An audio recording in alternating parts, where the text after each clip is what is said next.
우리 일주일 내내 하나님께서 여러분 가운데 허락하셨던 그곳에서 여러분 열심히 살아오셨기에 존경합니다. 그리고 또한 이렇게 거룩하고 복된 이 주일에 하나님 절에 나와서 예배할 수 있다라는 그 믿음에 또 존경합니다. 여러분, 우리에게 하나님께서 은혜와 복을 주지 않으신다면 하나님께서 누구에게 은혜와 복을 주시겠습니까? 아멘.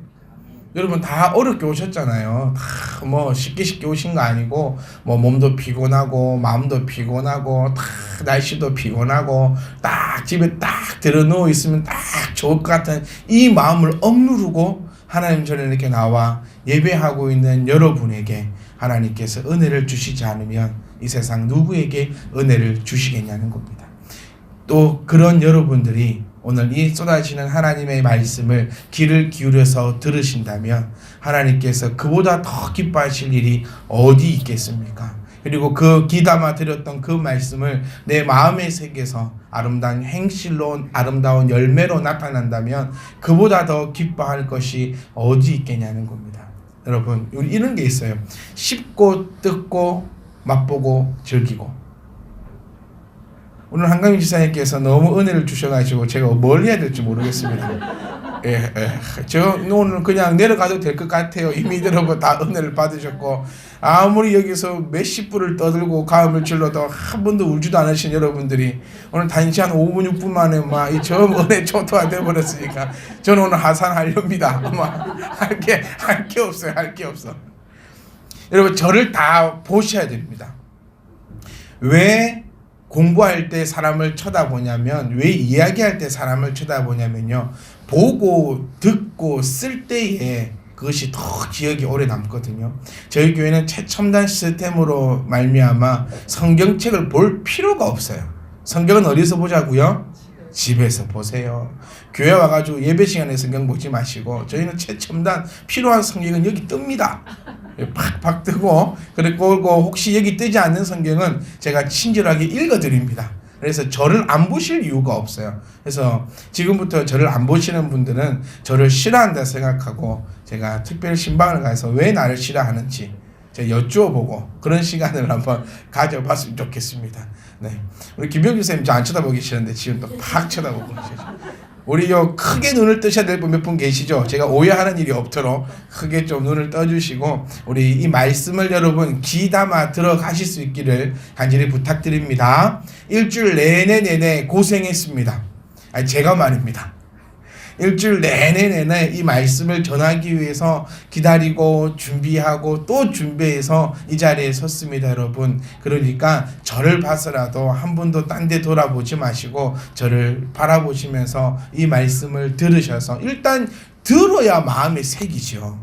일단 시작점은 들어야 된다는 거예요. 일단 듣지도 않고 마음에 안 새겨진다고, 듣지도 않고 은혜가 없다고 그러지 말고 일단은 먼저 내 귀를 활짝 열어서 들으려고 노력하신다면 저도 속상한 일이 없고 여러분들도 속상한 일이 없는 그런 거에 복된 시간 될 수 있기를 간절히 부탁드립니다. 여러분 오늘도 벌써 주일입니까? 와, 오늘 드디어 주일입니까? 네, 대답하지 마세요. 네. 벌써 주일입니까? 드디어 주일입니까? 여러분 마음 가운데 드디어 주일이다라는 그 마음이 있으셨으면 정말 좋겠습니다. 일주일 내내 여러분 우리는 힘든 삶 가운데 치열하게 살아왔어요. 그러다가 이날은 하나님께서 우리에게 주신 편히 쉬어라 라고 하는 그 날입니다. 그래서 우리 어린아이들이 여행을 기다리면서 소풍을 기다리면서 드디어라고 했던 것처럼 여러분들도 오늘 이 주일이 여러분에게 드디어 주일인, 그래서 여러분들이 바라고 바라셨던 그 아름다운 역사함들을 다 받아갈 수 있는 귀하고 복된 시간 되시기를 주의 이름으로 축복합니다. 결혼식은요 나라마다 풍습이 조금씩 다 다릅니다. 오늘 읽었던 이 본문의 말씀은 예수님께서 결혼식을 비유해서 천국에 대해서 우리에게 말씀해 주고 있는 그 광경 중에 하나인데요. 먼저 우리가 유대인의 이 그 결혼 문화를 한번 살펴볼 필요가 있습니다. 그러니까 우리가 성경을 보실 때에 가장 크게 많이 오류를 범하는 것이 뭐냐면 나의 상황에 성경을 맞춰 읽기 때문에 성경에 오류가 많이 일어납니다. 성경은요, 지금 마태복음만 하더라도 넉넉 잡아서 지금부터 2000년 전 이야기고 우리와 완전 다른 지구 반대편 비행기를 12시간 넘게 타고 가야지만 만날 수 있는 중동 지역의 그 문화를 배경으로 이루어졌던 이야기라는 그 사실을 기억하시면서 절대로 우리의 결혼식과는 생각해 보면 안 됩니다. 유대인의 결혼식은 이런 문화를 가지고 있습니다. 먼저 남자 측에서 친구를 데리고 여자 측 집으로 갑니다. 그때 여자 측에서도 친구가 앞에서 그들을 맞이합니다. 어쩌면 우리와 비슷해요. 우리 그 함 사세요 하는 것처럼 그와 비슷한데, 하여튼 남자 신랑 측에서 신부 집으로 가고 그 신부 측에서 처녀들, 신부의 친구들이 나와서 그를 맞이해서 결혼식장 안으로 신부의 집으로 들어갑니다. 그리고 그 신부의 집에서 뭐 종교예식이라든지 간단히 결혼식을 올립니다. 그리고 그 신부를 데리고 남자 집으로 다시 가서 다시금 결혼식을 본격적으로 하는데, 우리는 잠깐 짧은 거지만 요즘에 우리의 결혼식은 가서 뷔페 먹고 오는 거잖아요. 네, 요즘 이렇게 바뀌어버렸는데 옛날 요 시대 때는 결혼식을 하면 3일에서 길게는 일주일 정도 합니다. 그곳에서 먹고 자면서. 그래서 우리 예수님의 그 물로 포도주 만든 사건, 그 혼인잔치, 우리 생각으로는 전혀 이해가 되지 않는데 이 시대 때는 당연한 일이라는 거예요. 그러면서 한 가지 재미난 일이 있습니다. 신랑 친구들이 왜 가냐면 신부의 얼굴을 확인하기 위해서 가요. 우리도 알겠지만 구약 시절에 한번 된통 당한 적이 있습니다. 신부가 바꿔지는 어처구니 없는 사건. 누구지요? 라헬과 레아의 이게 바뀌어버려가지고 물릴 수도 없는 그런 일이 일어나가지고 그 이후부터 이스라엘에게 재밌는 문화가 생기는데, 친구들이 가서 신부의 얼굴을 확인하고 신하에게 와서 네 신부가 틀림이 없다 라고 이야기를 해서 결혼식을 올리게 돼요. 우리 왜 레아와 라헬 얼굴도 구분하지 못했느냐, 네가 바보냐라고 할 수 있는데 얼굴을 가리고 결혼식을 합니다. 그리고 결혼식 딱 하기 전에 마지막으로 신랑이 신부의 얼굴을 확인을 한번 하고, 요거를 덮어서 시끄럽했나 봐요. 이렇게 한번 확인을 하고 결혼식이 시작되는 그런 풍습을 가지고 있는 것이 유대인의 결혼 풍습입니다. 우리가 요 결혼 풍습을 내가 조금은 알고 이제부터 우리가 주님께서 말씀하신 비유하신 이 설명을 우리가 한번 볼 때에 하나님의 은혜가 우리 가운데 더 넘쳐날 줄 믿습니다. 자, 1절 말씀 보시면 그때의 천국은 마치라고 시작합니다. 이 그때가 언제냐는 거예요. 이 그때는 이때도 아니고 요때도 아니고 저때도 아니고 주님께서 재림하실 그때입니다. 다시 말하면 종말할 때예요. 종말은 두 가지의 종말을 가지고 있습니다. 하나는 개인적 종말이 있고 하나는 온 우주적인 종말이 있다는 겁니다. 이 종말할 때에, 그러니까 그때에 천국은 마치 등을 들고 신랑을 맞으러 나간 열 처녀와 같다. 우리가 사실 좀 오해했던 부분이 없지 않아 있는 게 뭐냐면요, 신랑은 한 명이고 신부가 10명이라고 생각을 지금까지 많이 해왔습니다. 그래서 와, 막 이런 경우도 있었고, 그런데 제가 조금 전에 설명드린 것처럼 이 열 처녀는 신부가 아니라 들러리예요. 들러리. 신부를 돋보이게 해주는 이 들러리인데, 오늘 제가 이 짧은 시간에 함께 보고 싶은 말씀은 바로 이 열 처녀에 대한 이야기부터 한번 시작해 보려고 합니다. 우리는 항상 성경을 보든 무엇을 보든지 간에 참 1인칭 주인공 시점에 많이 다가가고 있어요. 나는 성경을 보면 어떤 자입니까? 복 받을 자. 나는 어떤 자? 구원 받을 자. 나는 무조건 승리할 자고. 그럼 성경이 나오는 저주받은 자, 실패한 자, 넘어진 자, 천국에 가지 못한 자는 나하고 상관이 없는 자로 여겨버리는 그 성향이 많이 있는데요. 우리는 먼저 시작점부터 바로 봐야 된다는 겁니다. 여러분, 예수는 그리스도인데, 그리스도를 통하여서 구원받을 자는 누구인가부터 우리가 살펴봐야 한다는 겁니다. 누가 구원받습니까? 누구든지 예수를 믿는 사람은 구원을 받는다라는 거예요. 오늘 이 본문은 먼저 우리가 열 처녀 이 안에 들어갈 수 있는가 없는가부터 한번 살펴보는 것으로 시작이 되어야 한다는 거예요. 10명의 처녀입니다. 많은 처녀들 중에 일단 이 10명의 처녀들이 신랑을 맞으러 갔다라는 거예요. 그럼 다른 처녀들은 기회조차 없다는 얘기죠.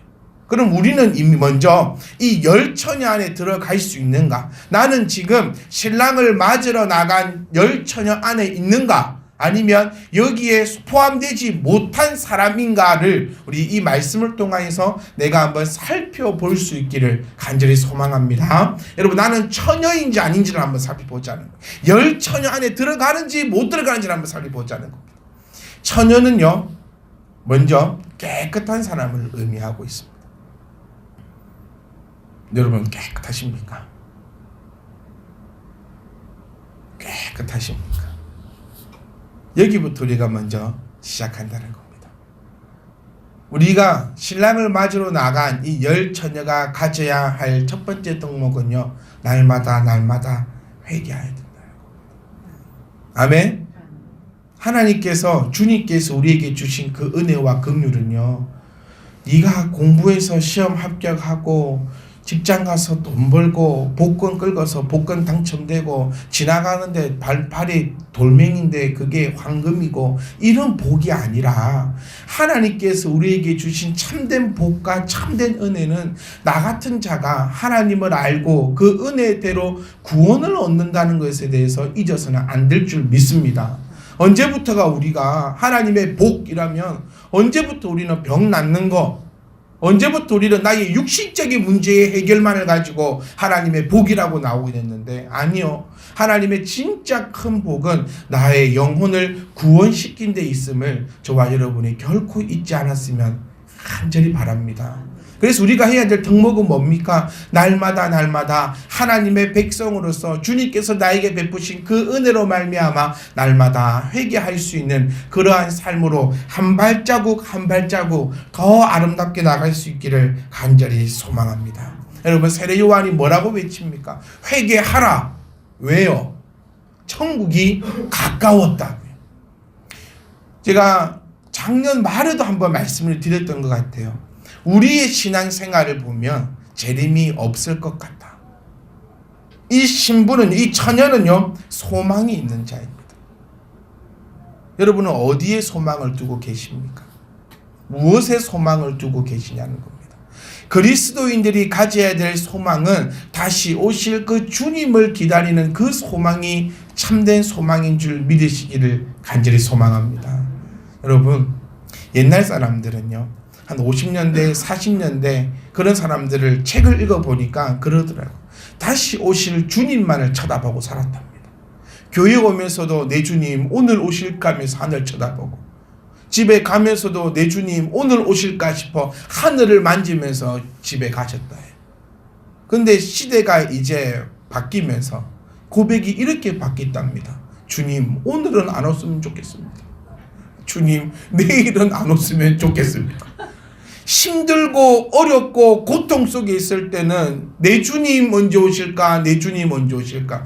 1980년대에 여러분들이 많이 불렀던 복음성가의 대부분은 내 주님 언제 오실까? 내 주님 오늘 오시면 좋겠네. 이런 찬양을 많이 불렀어요. 그런데 이게 육신이 이제 밥 먹고 살다 보니까 내 주님 오늘 오시면 어찌할까? 나는 아직 즐길 준비 안 됐는데, 나는 아직 즐길 것이 많은데 내 주님 오늘 오시면 어떻게 할까? 이런 고백으로 바뀌어버리는 것이 우리의 신앙이 잘못 흘러가고 있다는 그것을 보여주는 하나의 사건이라는 겁니다. 우리가 바라야 될 것은, 여러분, 간절히 소망합니다. 육신의 문제가 아니라는 것을 우리가 꼭 기억하셔야 돼요. 내가 병 걸렸다가 나으면 하나님의 은혜입니까? 저는 자주 말씀드리지 않습니까? 병 걸리지 않는 하나님의 은혜가 저와 여러분에게는 넘쳐나기를 간절히 소망한다는 거예요. 하나님 나에게 오늘 은혜 주심이 얼마나 감사하고, 나에게 구원의 확신을 허락하심이 얼마나 감사하냐는 거예요. 우리는 분명히 믿어야 합니다. 예수께서 다시금 이 땅에 내려오시사 모든 것을 심판하신다는 것을 우리는 바로 알고 바로 믿을 수 있기를 간절히 소망합니다. 그럴 때에 우리가 하나님 앞에 바로 설 수 있는 저와 여러분이 되셔야 한다는 거예요. 소망이 있어야 됩니다. 성도의 조건은요, 성도가 가져야 할 것은요, 지금 여기서 나오는 이 열처녀는 요즘 말로 해보면 예수를 믿는 성도라고 볼 수 있다는 거예요. 그래서 첫 번째, 성도는 열심히 깨끗함을 위해서 회개하셔야 된다는 거예요. 오늘 주님 왔는데 내 몸 더러워 보세요. 그래서 열심히 회개하시고, 두 번째는 아버지 앞에 소망을 품는데, 그 소망이 나의 육체의 소망이 아니라 온전한 하나님의 다시금 예수님의 그 재림하심을 소망을 품을 수 있기를 간절히 소망합니다. 소망이 없는 자하고요, 소망이 있는 자는 다릅니다. 그래서 요즘 기독교인들을 향해서 하는 얘기가 천국에 대한 소망을 왜 가지지 못하느냐, 천국이 없는 것처럼 살고 있고, 천국이 없는 것처럼 이야기하고 있고, 천국이 없는 것처럼 생각하고 있는 것이 어쩌면 우리 그리스도인들의 지금 이 모습이라는 겁니다. 불교 보세요. 얼마나 천국에 대한 확신이 없으면 환생한다 안 합니까? 환생 안 합니다, 여러분. 요즘 그 신강기인가 나발인가 그 영화 때문에 천지가 지금 드스드스 하는데 환생 안 합니다. 네, 진짜라고요. 환생 안 해요. 네? 내가 전생에 뭔 죄를 지었길래 저런 새끼 엄마가 되었을까 하지 마세요. 환생 없고 전생 없고, 그게 다 하나님께서 주신 그 은혜와 선물임을 믿고 더욱더 사랑할 수 있기를 간절히 부탁드립니다. 소망이 있는 자는 삶이 다르다는 거. 제 청년들과 리트릿 가고 동네를 돌아다닐 때요, 저와 이 청년들의 눈빛이 다릅니다. 이쁜 여자 한 명 지나가면요, 돌아봅니다, 얘들. 어떤 청년은 그거 한 번 더 보러 갈까라고 나갔다가 들어갔다가 그러기도 하고. 근데 우리 뭐 남자 청년들만 그런 줄 아세요? 여자 청년들도 잘생긴 남자 한 명 있으면 저끼리 막 이야기하고 잘생겼다 막 그럽니다. 근데 저는 달라요. 왠 줄 아세요? 소망이 없거든요. 지가 이뻐봤자 소망이 없고, 제가 고와봤자 소망이 없고. 제 청년들에게 자주 얘기해, 너희들 참 부럽다. 너희가 지금 누굴 만나든 어떤 사람을 보든 그게 무엇이 죄겠느냐, 마음껏 보고 이쁜 것 같으면 가서 고백해라. 그래서 처음 봤는데 고백해라. 자기밖에 더 하겠냐.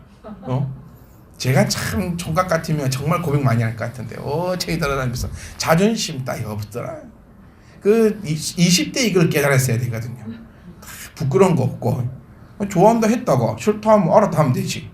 그런데 좋아했는데 거절하면 어쩔까 고민하고 걱정하고, 편지를 몇 번 찢었다 부쉈다고 편지에 다 이렇게 적어, 나 너 좋아해 탁 보내고, 답장이 너 싫어, 그럼 다른 여자한테 또 너 좋아해 이렇게 하면서 그렇게 하면 되지. 그게 마음에 소망이 있고 할 수 있는 자들이에요. 그런데 제가 그런다 해보세요, 범죄예요, 범죄. 이거는 바로 잡혀가는. 소망이 있는 자와 소망이 없는 자의 차이가 이렇게 큰데, 우리는 다른 사람과 달라야 한다는 겁니다. 왜요? 천국에 대한 그 소망을 품고 있기 때문에 우리가 아름다운 모습으로 함께 나아갈 수 있기를 간절히 소망합니다. 또한요, 이 열처는요 좀 부족해야 됩니다. 신부보다 이쁜 사람 절대 안 뽑아요. 결혼식장 갈 때 민폐녀가 있습니다. 하얀색 옷을 입고 가거나, 신부보다 화장을 더 진하게 하고 신부보다 더 이쁘게 보이려고 고추장을 하고 가는 여자를 민폐녀라고 불러요. 그래서 결혼식장에 가실 때에는 신부보다는 조금 부족해야 됩니다. 옷도 신부, 생각해보세요. 결혼식 가는데 지가 하얀색 드레스 입고 가봐요. 하객인데 드레스 빌리는 데 가가지고 드레스 쫙 빌려 입어가지고 머리 막 3단 4단 올려서 꽃 하나 들고 이렇게 결혼식장 가봐요. 이거를 민폐녀라고 한다는. 그러니까 이 결혼식도 마찬가지예요. 신부가 친구를 고를 때 자기보다 이쁜 사람은 안 골라. 우리 여자 청년들의 특징이 뭔지 알아요? 남자 청년들이 와, 저 여자 이쁘다 이러면 하나같이 얘기가 코 세웠네, 눈 했네, 진짜 이쁜 애 있으면 턱도 깎았네. 우리가 얘기해요. 너희는 뭐든지 그러면 다 보인대, 자기네들은. 그럼 우리가 얘기해요. 니도 깎아라, 니도 세워라, 니도 튀라. 기본 바탕이 되니까.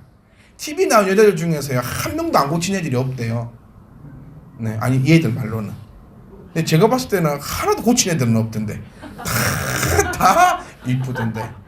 결혼할 때도 마찬가지입니다. 신부가 들러리를 세울 때는요, 나보다 안 이쁘다는 거예요. 혹시 친구들이 결혼할 때 너 나 들러리 좀 해줄 수 있겠니? 이 말을 기분 좋아하지 마세요. 그 말은 내가 니보다 낫다 이 뜻이. 아, 이거 진짜예요. 내가 신부인데 들러리를 세울 때 나보다 이쁜 애 세우겠어요? 아니에요. 그러니까 여기 앞에 서려면 이 열처녀는요, 조금 부족해야 됩니다. 이게 무슨 말인고 하니, 우리는 겸손하고 낮아져야 된다. 예수님과 교만은 상극이라 했잖아요.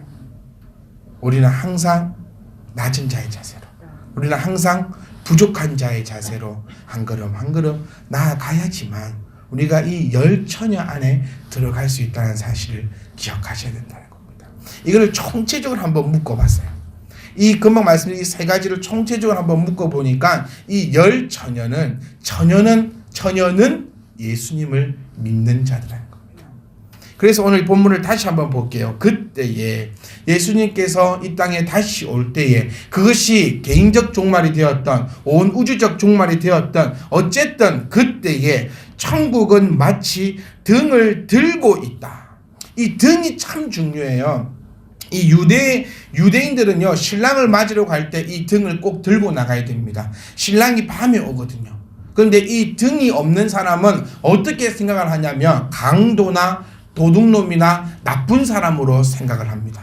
이게 우리나라의 생각이랑 좀 틀려요. 그러니까 후반적으로 계속 보면은 등에 기름 좀 없으면 어때요? 다섯 사람 등 있고 다섯 사람 등에 불 없으면 중간중간에 끼우면 되잖아요.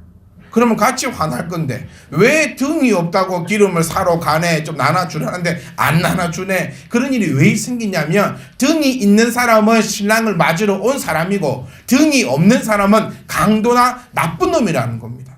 우리가 너무 안전하고 행복한 나라에 살다 보니까 밤에 대한 개념이 없는데, 원래 밤에는요 이거 나가면 안 돼요. 우리가 밤에 나가면 안 되는 나라를 여행을 한번 가봅시다. 한국만 놀지 말고 밤에 나가면 안 되는 나라에 여행을 가서 왜 밤에 나가지 말라고 하는지, 그겁니다. 중동 지역이에요. 위험한 시대입니다. 진짜 우리도 제가 막 타주드릴 말씀이 고려시대 조선시대에 칼 차고 다니던 그 시대에 2000년 시대에 등불이 없다면 내가 갈 때에 등불 없는 사람을 보고는 겁을 먹는 거예요. 저 사람은 지금 강도겠구나, 살인자겠구나, 나쁜 사람이겠구나.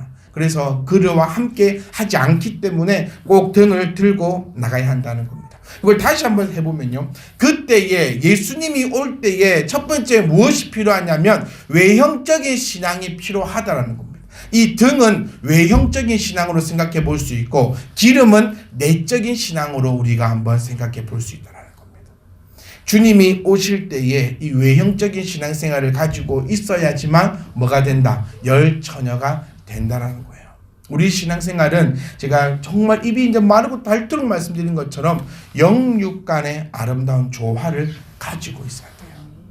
나는 예수를 믿는데 교회는 안 다닌다. 잘못된 거랬죠. 내가 예수님을 믿기에 교회에 오는 겁니다. 내가 교회는 다니는데 또 예수님을 안 믿는 사람들이 있어요. 이것도 잘못된 거죠. 그러니까 지금 주님께서는 우리에게 말씀하시는 바가 뭐냐면, 일단 처음 시작은 외형적인 성도를 이야기하고 있습니다. 외형적인 성도. 여러분들을 다 교회에서는 성도라고 부르고 있습니다. 누구 다 봤을 때 여러분들은 아마 이 열처녀에 모두가 다 속한 자들일 겁니다. 왜냐하면 오늘 여러분 교회 나오셨지 않습니까? 오늘 신랑을 맞으러 등을 가지고 나오셨지 않습니까? 그러니 여러분은 이 성경이 나오고 있는 일단 이 열처녀와 같은데, 그 중에 5명은 슬기가 있고 5명은 어리석은 자다. 여러분, 벌써 시간이 다 됐습니다. 안타까우시죠? 네, 저도 너무 안타깝습니다. 근데 더 하면 안 되잖아요. 더 하면 이제 한 40분 더 해야 되는데. 자, 오늘 우리가 한번 우리 교회 특징이 이런 걸 소문내시라고요. 여러분, 우리 교회는 말씀의 분량이 중요한 게 아니고 우리는 시간이야. 너희 교회는 어떠니? 다른 교회는 어떠니? 목사님이 준비된 거 다 해야 되지? 아니, 우리는 안 그래. 우리는 시간 되면 끝나. 걱정하지 마. 이런 거를 좀 소분내시라고요. 다시 한번 정리해 보겠습니다. 우리는 이 열 처녀인 줄 믿습니다. 먼저 이 열 처녀 안에 들어가야 신랑을 맡든 밖에 서 있든 뭔가를 할 수 있는 거지. 이 안에 들지 못한 채 나는 그 이후에 내 기름이 있는지 없는지 이것도 한번 생각해 보세요. 나는 열 처녀 안에 들지 못했는데 올 때 등 들고 오고 기름 들고 와. 그거 얼마나 창피한 줄 아세요? 열 처녀 할 거라고 신랑 기다릴 거라고 집에 있는 등 들고 오고 기름 들고 왔는데 신부가 지목을 안 해줘. 이거 뒤로 살며시 이렇게 넣어야 되지 않습니까? 사랑하는 성도 여러분, 우리는 하나님 앞에 아름다운 열처녀로 일단 시작될 수 있기를 간절히 소망합니다. 그래서 일단은 먼저 등 있어야 된다는 거예요. 내가 외형적인 것도 무시하지 마세요. 안으로만 믿으면 되지 밖으로는 뭐 어때? 아니요. 하나님께서 원하시는 것은 영육의 아름다운 조화임을 우리가 잊지 마셔야 합니다. 그래서 여러분, 우리가 이 한 주간 한번 내가 생각해보고 또 생각해보세요. 나는 이 열처녀 안에 들어 있었는가? 내가 깨끗한가? 내가 깨끗함으로 나아가는가? 나에게 소망이 있는가? 내가 좀 부족한가? 다시 말해서 내가 예수님을 믿고 있는 자인가? 일주일의 시간이 더 생겼습니다. 우리에게. 혹시 열처녀 안에 들지 못하였다면 이 일주일 동안 여러분 깨끗해지시고 소망을 품으시고 좀 부족해져서 우리 다음 주에 함께 신랑을 맞으러 나갈 수 있기를 원합니다. 그런 은혜와 그런 능력이 저와 여러분 가운데 넘쳐나시기를 주의 이름으로 축복합니다.